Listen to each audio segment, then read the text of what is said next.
A paz do Senhor, queridos. Estamos iniciando mais um vídeo de subsídio do seu canal EBD Fácil e Motivadora. E na aula de hoje nós forneceremos subsídio da lição de número 8, que tem como título As causas da desunião devem ser eliminadas. Amém? Não se esqueça, meus amados irmãos, de se inscreverem no nosso canal. Curta nosso vídeo, deixe seu joinha, não se esqueça de compartilhar esse vídeo com seus alunos, seus amigos, com a sua classe, com a sua igreja. Na descrição desse vídeo, meus amados irmãos, nós temos o link que dá acesso ao teste online, amém? Vocês vão clicar neste link e será direcionado ao teste online. Nos abençoe com sua inscrição, compartilhando o nosso vídeo e deixando o seu joinha, amém? Vamos lá ao nosso subsídio da lição 8. As causas da desunião devem ser eliminadas.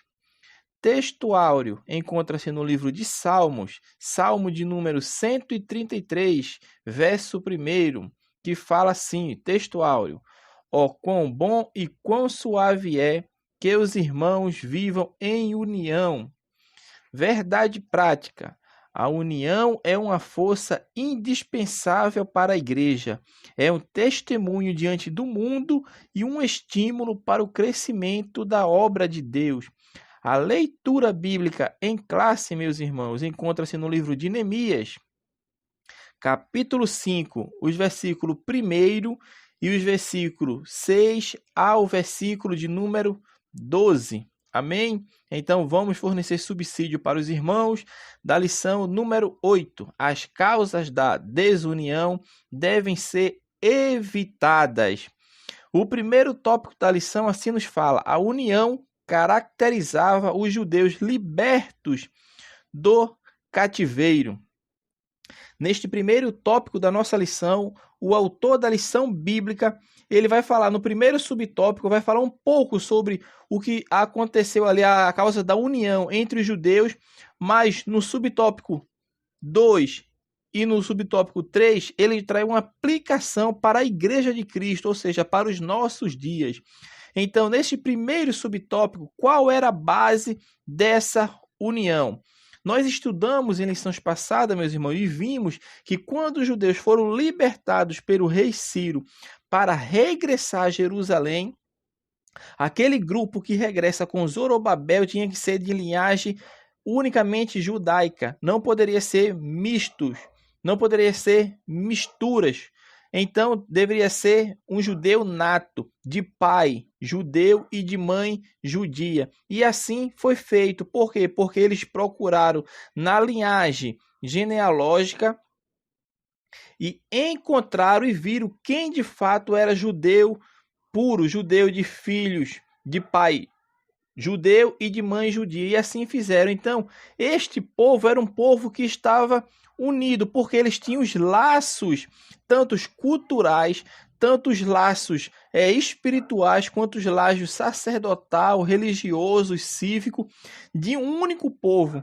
E essa união que os judeus tinham, isto era uma base para essa união. Por quê? Porque era um povo que tinha uma fé única, era um povo que adorava um só Deus, era um povo que seguia os mesmos preceitos bíblicos. E assim, esse povo regressa, e quando regressa, como o autor da lição nos fala, o altar é renovado, o povo volta a sacrificar a Deus, a fazer os seus rituais cerimoniais a Deus. O templo começa a ser levantado, enfrenta oposição no início, para por um período de quase 15 anos. Depois esse templo volta a ser reconstruído, porque Deus levanta dois profetas, como nós temos estudado ao longo deste trimestre, que é o profeta Ageu e o profeta Zacarias, para animar tanto a Zorobabel, que era o líder político, quanto a Josué, que era o sumo sacerdote, como também a todo o povo judeu que regressara. Então, o altar é construído, o templo é levantado, então o culto a Deus está restaurado conforme os ritos. E isto era a base da união do povo. O povo agora estava unido em um só espírito. Por quê? Porque serviu ao único Deus.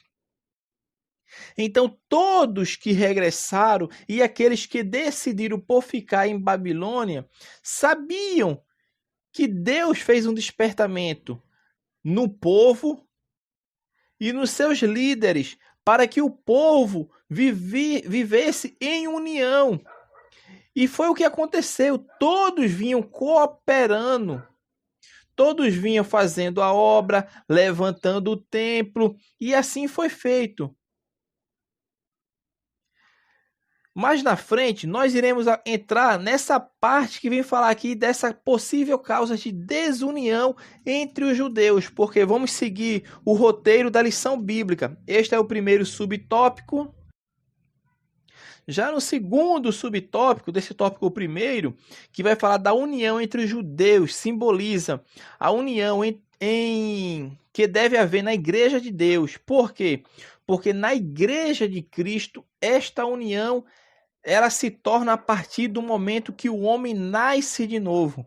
E como se dá esse nascer de novo? É como quando o homem reconhece que é pecador e necessita da graça de Deus.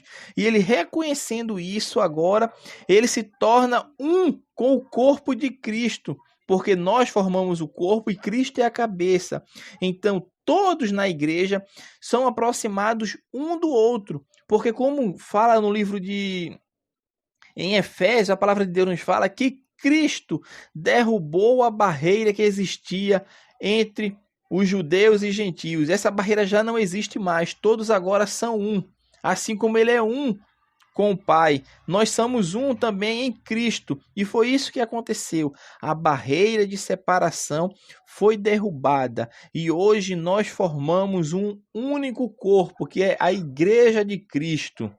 Então, nós temos que andar em conformidade com os preceitos de Deus, porque Cristo é a cabeça da igreja, é o cabeça. Então, é Cristo que deve nos orientar, é Cristo que deve nos guiar, porque é a cabeça que pensa, é a cabeça que orienta, é a cabeça que vê aonde deve ser seguido. Então, Cristo como cabeça e nós como corpo, como membro do corpo de Cristo, nós devemos ser um. Como o apóstolo Paulo escreve, fazendo aquela referência entre o corpo de Cristo, que deve haver tanto concordância entre o que a mão quer, quanto que a boca, o pé. Então, todo o corpo deve estar em harmonia. Todo o corpo. E isto é o que causa união na igreja de Cristo. E essa união funciona em sua plenitude no momento que a igreja começa a andar agora guiada pelo Espírito Santo. Porque uma igreja que tem o Espírito Santo habitando nela de forma plena é uma igreja que a desunião passa longe. Uma igreja que é direcionada pelo Espírito Santo, que é guiada por Deus, que segue os preceitos, mandamentos, estatutos divinos, é uma igreja que está alicerçada em Cristo, é uma igreja que está olhando para avante, levando o evangelho de salvação aos perdidos, porque é uma igreja unida, uma igreja que está alicerçada em Cristo. E com esta união que acontece na igreja, esta união vai acarretar em algumas bênçãos.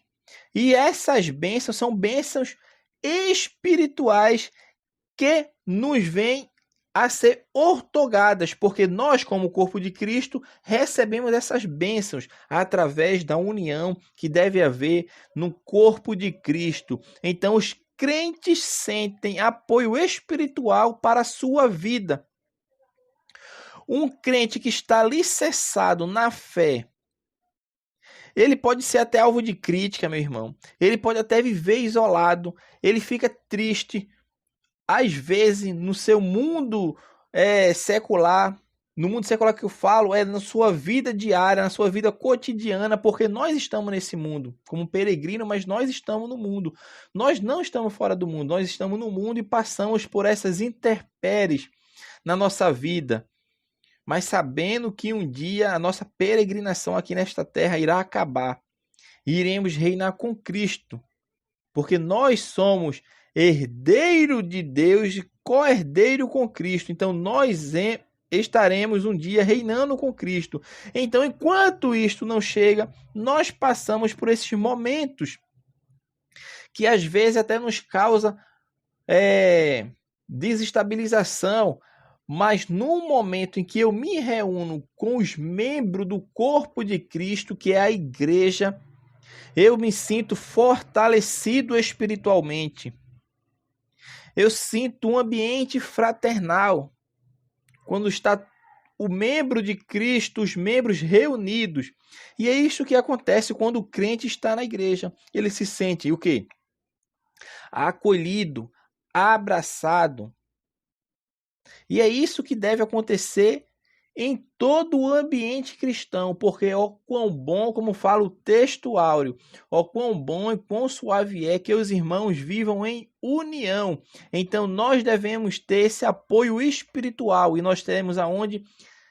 Na igreja, quando há união entre os irmãos, porque ó quão bom e quão suave é que os irmãos vivam em união. Se não tem união, não vai viver de forma suave, nem agradável, nem muito menos bom. Um lugar que tem desunião, que ninguém se entende, não é um lugar que é bom, não é um lugar suave.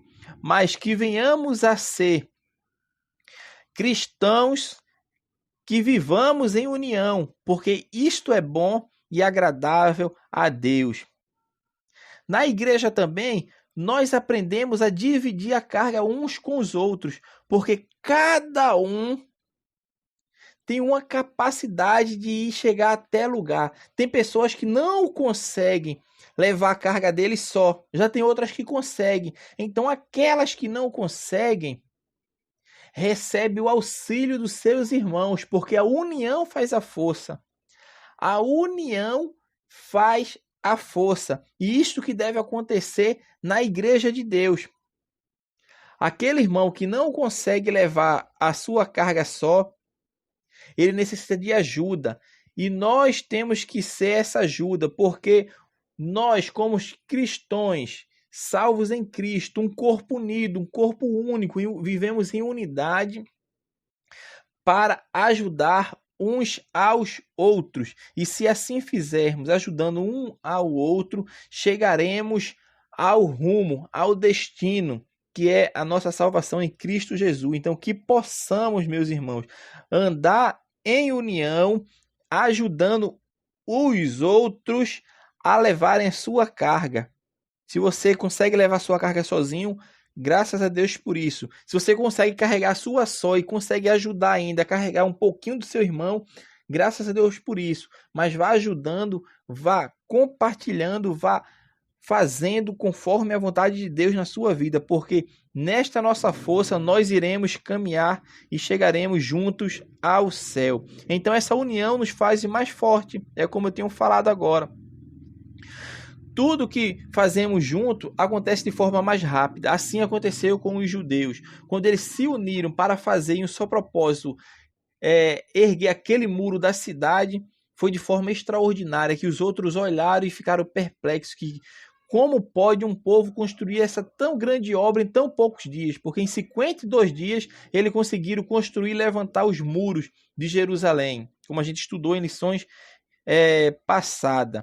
Então, como nós estamos agora aplicando, trazendo essa aplicação para a vida da igreja, porque como eu falei para os irmãos, este primeiro tópico da lição está dividido em 3 subtópicos. O primeiro tópico é um tópico histórico, os 2 últimos tópicos é o subtópico 2 e o terceiro está trazendo aplicação para nós, para a igreja de Cristo. Então a igreja que vive em união, ela tem um testemunho maravilhoso, porque é pela união que o mundo conhece que nós somos de Cristo.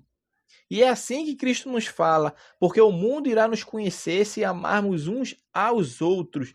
Nisto o mundo vai ver que Deus está em você. E nós devemos amar uns aos outros, porque a palavra de Deus nos fala que aquele que diz que ama a Deus e aborrece seu irmão, não ama Deus, é um mentiroso. Uma pessoa dessa está mentindo. Então, se você não consegue amar seu irmão a quem você vê, quanto mais a Deus a quem você não vê. Então, que possamos amar os nossos irmãos, para que possamos viver em união. E nós amando uns aos outros, nós vivemos em união. E essa união vai dar um testemunho, porque não é bonito isso, uma igreja unida, uma igreja que anda aliada nos preceitos divinos, nos preceitos de Deus. O mundo olha e vê uma coisa maravilhosa naquela igreja. É um testemunho vivo. Às vezes a igreja não precisa nem tanto ter um grupo de evangelismo forte, mas pelo testemunho dado dela na comunidade em que ela está inserida, faz com que os ímpios se convertam pelo testemunho dado. Porque é como eu falo, meus irmãos, um testemunho dado vale mais do que 1000 palavras. E é assim que a igreja deve ser. Deve dar um testemunho maravilhoso para que reconheçam que Deus habita no meio do seu povo. E Deus, quando habita no meio do seu povo, a paz, a alegria, a união, a concordância com as coisas de Deus. E assim a igreja deve ser. E por fim, neste primeiro tópico, fala que esta união é uma verdadeira força. Esta união é uma verdadeira força. Então é através da união que a força é feita. A gente até falou sobre isso, ficou até ambíguo aqui, porque o autor já falou que a união nos faz forte. E essa união é a verdadeira força. É isso que acontece quando os crentes estão unidos, eles estão fortalecidos. Então, que possamos andar em união para que sejamos um em Cristo. E se somos um em Cristo, é o que fala em Eclesiastes, capítulo 4, versículo 12. O cordão de 3 dobras não se quebra tão depressa. Não se quebra tão depressa. Então, que possamos estar unidos, firmes, juntos, porque assim alcançaremos o reino eterno, que é a glória de Deus. Então, nós aprendemos nesse primeiro tópico o quê? Que a igreja de Cristo ela é formada pela união, tanto dos judeus quanto dos gentios. Então é o que eu tinha falado, que a barreira foi derrubada. Hoje, essa barreira entre gentios e judeus foi derrubada e agora nós formamos um único corpo. E essa união é que nos garante a vitória. Se o crente andar unido com seu irmão, nos preceitos divinos, certamente alcançará a vitória. Então esse é o nosso primeiro tópico, que fala a união caracterizava os judeus libertos do cativeiro. Embora seja esse tópico, só o primeiro subtópico que fala um pouco da historicidade dos fatos, e os outros 2 tópicos que nós falamos agora foi uma aplicação para a igreja hoje. Já o segundo tópico da lição é que fala a união entre os judeus estava ameaçada. Aí agora vem falar qual era a ameaça que os judeus estavam enfrentando. Agora nós estamos voltando novamente ao tópico histórico da lição. O que vinha causar essa ameaça, essa união entre os judeus. Então, o que aconteceu, meus irmãos? Isso está registrado no livro de Neemias, capítulo 5. O que aconteceu? Muitos judeus voltaram para a sua terra natal. Já estamos aqui na época de Neemias. Já se passou quase 100 anos desde que Zorobabel voltou com o primeiro grupo. Depois vem Esdras e depois Neemias. Neemias é contemporâneo de Esdras. Então, o que aconteceu? Se passaram esses longos anos. Possivelmente, alguns judeus enriqueceram quando se estabeleceram na terra. Ou alguns judeus mais afortunados que regressaram ou com o grupo de Esdras ou com o grupo de Neemias, voltaram agora de Babilônia para Jerusalém, voltaram agora com dinheiro, voltaram abastardo, com muitas rendas, muitos lucros, muito dinheiro. Então, o que aconteceu? Na cidade de Jerusalém tinha muitos pobres. A Bíblia fala que dinheiro até para comprar o trigo, eles pegavam emprestado. E como foi que essa união foi ameaçada? Foi quando houve um clamor do povo e de suas mulheres contra os judeus, seus irmãos. Porque o que aconteceu? Os judeus que tinham condições, estavam emprestando a quem não tinha condições, ou seja, aos pobres. E eram seus irmãos, porque como a gente viu, os que regressaram para Jerusalém eram judeus natos, judeus de filho de judeu e filho de judia, eram judeus raiz, como usando um termo para os irmãos compreender. Então, o que aconteceu?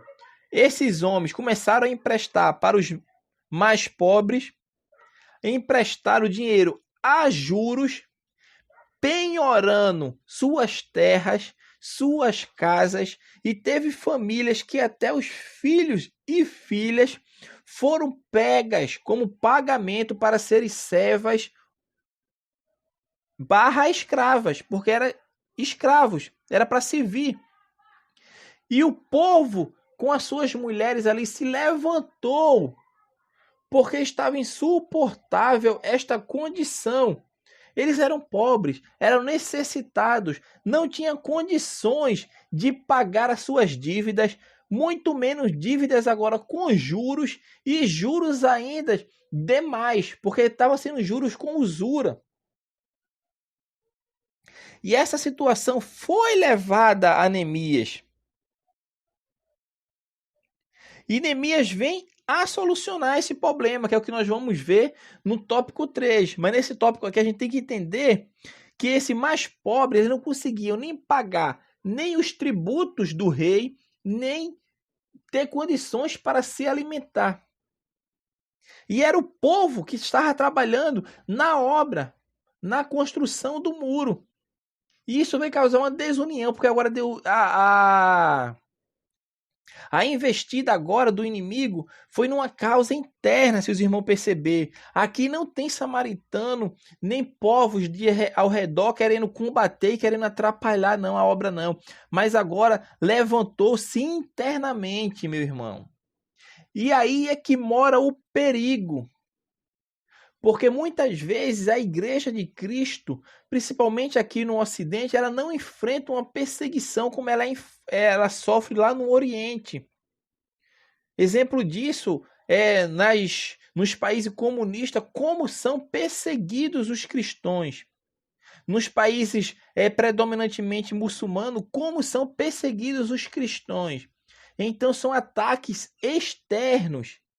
Mas aqui, não. Agora o ataque é interno. E é muitas vezes o que acontece na igreja. Muitas vezes a desunião vem começar a ser causada dentro da própria igreja.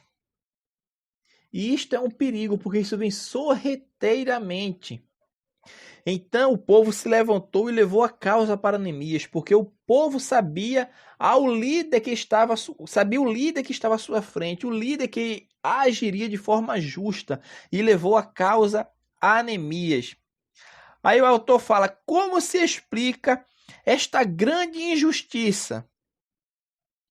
Primeiro era a falta de amor, porque as pessoas que estavam pedindo dinheiro emprestado não era para fazer investimento, não era para comprar posses para querer barganhar ou querer lucrar em cima daquele dinheiro que ele pegava emprestado, não. Mas o dinheiro que ele estava pegando emprestado era para a sua sobrevivência e cumprir com suas obrigações civis, porque era para pagar também imposto. Então isto era uma falta de amor, porque nós devemos dar ao necessitado e não emprestar. Uma coisa é você emprestar o dinheiro para uma pessoa que quer comprar uma terra para fazer uma plantação, vamos supor uma plantação de uva, e com aquelas uvas ele vai tirar sua renda, e com aquela sua renda ele vai conseguir dinheiro para sobreviver e pagar o empréstimo. Mas o povo aqui estava pegando empréstimo para comprar o próprio alimento e para pagar imposto. O povo não tinha condições nem de se manter, de tão grande que era a pobreza. E isso foi feito de maneira imprópria, porque estava cobrando juros altos, juros com usura, vamos falar assim, com usura. O povo estava construindo o muro, mas é como se diz o ditado. Vamos falar um ditado agora, parafraseando o ditado para esta ocasião aqui. O muro estava sendo levantado, mas o povo não comia o muro, meus irmãos. Tinha que ter alimento, tinha que contribuir com o imposto do rei, porque eram suas obrigações civis. Então a falta de amor foi um dos motivos que levou a essa quase desunião entre o povo. Era uma falta de amor. De quem? De quem tinha condição e não estava ajudando, mas estava tentando tirar benefício daquilo que as pessoas estavam necessitando. E o povo de Deus não pode ser assim. O povo de Deus não pode ser assim. O mundo é assim. Então o povo está copiando o mundo. Um caso bem recente que aconteceu aqui no Brasil foi nessa greve de caminhoneiros que houve em anos anteriores aí. O que foi que aconteceu? Começou a acabar o abastecimento em muitos lugares. No lugar das pessoas se unirem para tentarem ajudar uns aos outros, o que foi que o povo do mundo fez? E até crente, eu falo até crente, aumentaram exorbitantemente os seus produtos. Se o garrafão de água custava R$10, o de 20 litros, aumentaram para 30. Se o botijão de gás era um valor de 55, 60 reais, aumentaram para 60, 120. Trazendo para os dias atuais, foi isso que aconteceu com aquele povo naquela época. Por quê? O povo pedia, vamos supor, R$100 emprestado, tinha que pagar, vamos supor, 110. E quando o povo não tinha condição de pagar, eles iam lá, pegavam sua terra, sua vinha, sua plantação, seu filho, sua filha, porque eles emprestavam, além de emprestar, colocava como um penhor, e o penhor muitas vezes era a propriedade, era a plantação daquele servo ali que ainda não deu o seu fruto e não tinha como obter dinheiro dali ainda, e eles começaram a agir fazendo isso. Então era uma falta de amor que existia. E segundo, dureza contra seus irmãos, porque era uma opressão que estava acontecendo, meus irmãos. Eles não tinham amor, essas pessoas ricas nessa época não estavam falta de amor, e era duro contra seus próprios irmãos. Imagine só, era contra seus próprios irmãos. E Neemias encontrou a solução para isto. Qual foi a solução que Neemias encontrou? Neemias, primeiro, reúne o povo e agora faz uma pergunta, conforme está em Neemias 5:8. Vendesse-o a nós? Então se calaram e não acharam que responder. Por quê? Porque Neemias agora confrontou eles com a injustiça que estava fazendo. Neemias junta o povo, exorta o povo e faz uma proposta. E qual a proposta que Neemias faz? Que não se cobrasse mais os juros, que restituísse os terrenos, que restituísse suas plantações, que restituísse os seus filhos e filhas que foram pegos como escravos, como servos. Porque o próprio Neemias, o texto bíblico nos mostra isso, que Neemias também emprestava, só que ele emprestava a juros normais, vamos supor, na data de hoje, a taxa de mercado, e não com usura, para tentar enriquecer. Então Neemias vem e diz, vamos deixar esse ganho de lado, não vamos cobrar, meus irmãos, pelos juros. Se você emprestou R$10, só cobre R$10. Quando o povo vir pagar, só seja R$10. E isso naquela época, meu irmão, porque hoje, agora na época da graça, já é diferente. O que a Bíblia nos fala? Se alguém te pedir alguma coisa emprestado, você vai dar, mas não vai tornar a pedir, não. É como se você fosse dar. Alguém vai pedir uma coisa emprestada a você e você vai dar, você não vai emprestar para depois vir tornar a pedir, mas você vai dar aquilo que a pessoa tá pedindo emprestado. E se a pessoa devolver, devolveu. Se não devolver, não devolveu. E você, muito menos, não vai cobrar isto da pessoa. Porque a Bíblia fala o que você deu emprestado, não torne a pedir. Não vá pedir o que você emprestou. É assim que acontece, meu irmão. É assim que acontece, não é assim que deve ser. Eu não vou falar assim que acontece, porque muitas vezes não é o que acontece. Mas é assim que deve ser. Então Neemias fez a proposta. Então vamos deixar de lado, não vamos cobrar juros do que emprestamos. Mas agora vocês vão devolver a terra do pessoal que você pegou por penhora, as terras, as suas plantações ainda que não deram fruto, os seus filhos, suas filhas. E o povo acatou. o povo disse que ia restituir e nada iriam procurar deles. E assim foi feito. E Neemias sacudiu o seu regaço ali da sua camisa, é como se fosse uma maldição, como dissesse assim, está no versículo 13 do capítulo 5. Assim sacuda Deus a todo homem da sua casa e de seu trabalho que não cumprir esta palavra. E assim seja sacudido e vazio. E o povo disse, toda a congregação disse amém. E louvaram o Senhor. E o povo fez conforme esta palavra. Então foi dissipada aquela desunião. O povo agora entrou em comum acordo. Tantos o que emprestaram, quantos os que tomaram emprestado agora estavam em paz. Aquela possível desunião que poderia vir ser causada internamente foi dissipada por Neemias, que é o último tópico da lição, que fala: a paz voltou a reinar entre os judeus. Por quê? Porque Neemias era um líder guiado por Deus. Era um líder que não estava agindo de parcialidade, mas sim com a sabedoria de Deus. Porque Neemias também, como eu falei para os irmãos, emprestava dinheiro ao povo judeu.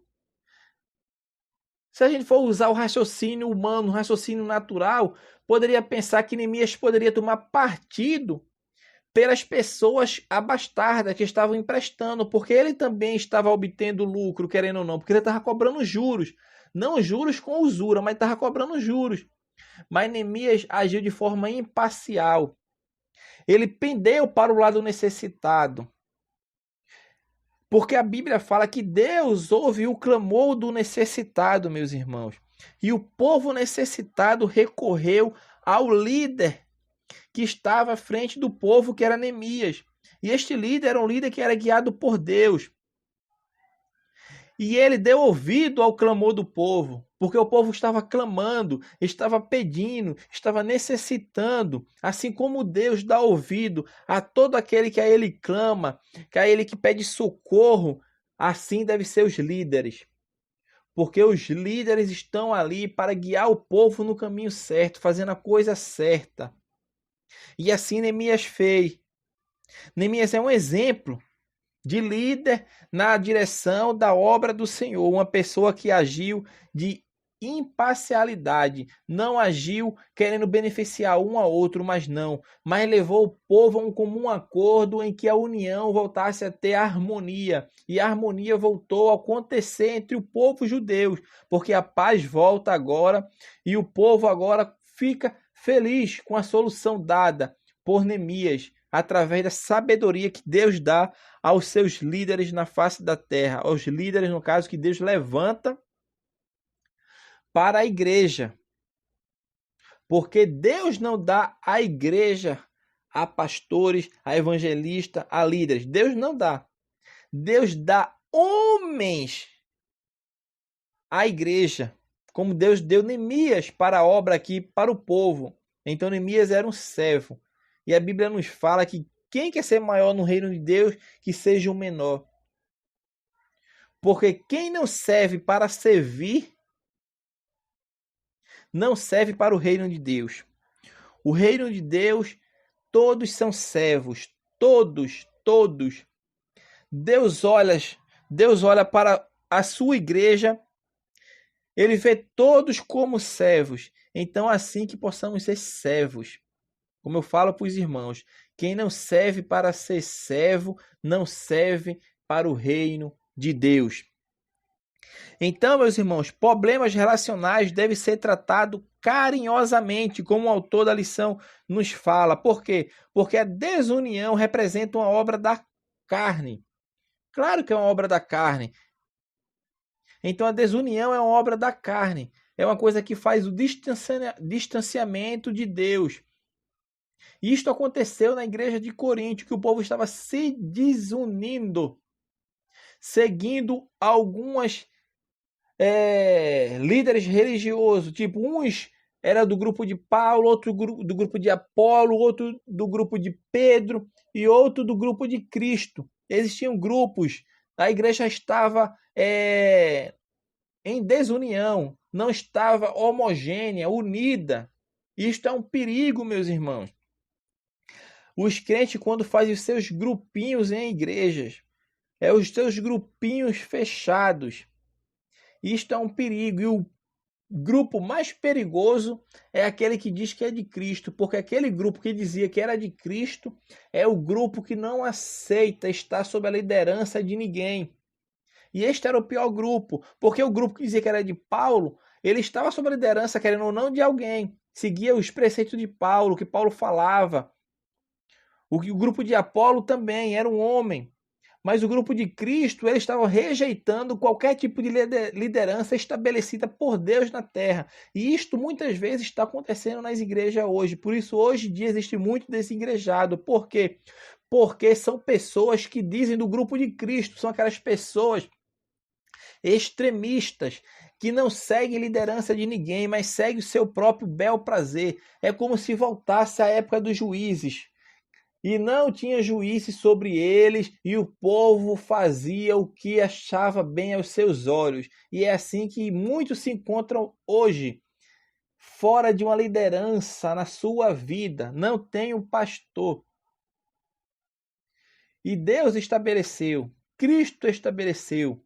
A igreja foi estabelecida diante de uma liderança. A liderança sempre existiu no meio da igreja. Porque muitas pessoas falam que a institucionalização da igreja ocorreu com Constantino, mas não, meus irmãos.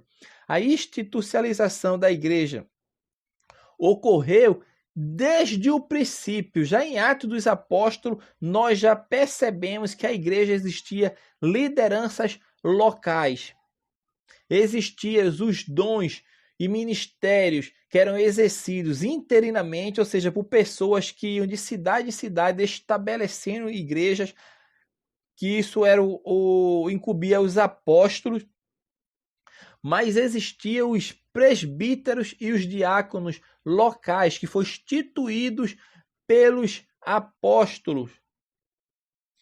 E também por Paulo, para o quê? Para guiar o povo, para ser o cabeça ali na igreja, ser a liderança aqui na terra da igreja. Então, isto que aconteceu. Então, a desunião representa a obra da carne, a desunião destrói o amor entre os irmãos. Porque nós, quando andamos em amor, estamos andando em união, agradando apenas a Cristo. E finalmente, meus irmãos, nós devemos cultivar nosso testemunho diante do mundo. É aquilo que eu tinha falado para os irmãos. É nisto que o mundo vai reconhecer que nós somos filhos de Deus. Se amarmos uns aos outros, assim como Cristo nos amou. Porque aquele que diz que ama a Deus e aborrece a seu irmão, a quem vê, é um mentiroso. Porque ninguém ama a Deus e aborrece a seu irmão a quem vê. Porque como alguém pode dizer que ama a Deus sem o ver e aborrece a seu irmão a quem vê? Então essa pessoa é mentirosa. Uma pessoa que faz isso não está em acordo com o reino de Deus. Então, meus amados irmãos, este foi o subsídio da nossa lição de hoje, a lição de número 8. As causas da desunião devem ser eliminadas. Amém? Que Deus abençoe os irmãos. Não se esqueça, meus irmãos, de se inscreverem no nosso canal, compartilhar nosso vídeo, deixe seu joinha aí, meus irmãos, que você gostou. Comente o vídeo também, meu irmão. Deixe seu comentário aí, dê sua opinião, coloque sua dúvida, sua mensagem. Diga de onde você está falando, de onde você nos escuta. Amém?